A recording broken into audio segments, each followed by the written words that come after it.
భూమిపై ఇంద్రుడు పిలిచెరా, వరుణ వరదై పలకరా, ఆకాశాన్ని ఇలదించరా కురిసేవానగా, మారని యాతన తీర్చగా, మాతారాతలు మార్చగా, ఈ జలయజ్ఞము సాక్షిగా తలనే వంచరా. మహారాజు తాని సమిధల్లి మారి నిలువెల్లా వెలిగెరా, భోగాన్ని విడిచి త్యాగాన్ని వలచి తాపసిగా నిలిచెరా. జనక్షేమమే తన సంకల్పముగా, తన ఊపిరి హోమజ్వాలలుగా, స్వర్గాన్నే శాసించెనురా, అమృతమును ఆహ్వానించెనురా.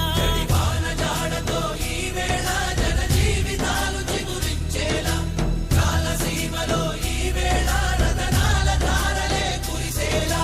కల్లు కల్లు మని సిరిము వల్లే చినుకే చేరగా, జల్లు జల్లు మని పులకింతల్లు పుడమే పాడగా, హరివిల్లు ఎత్తి కరిమబ్బు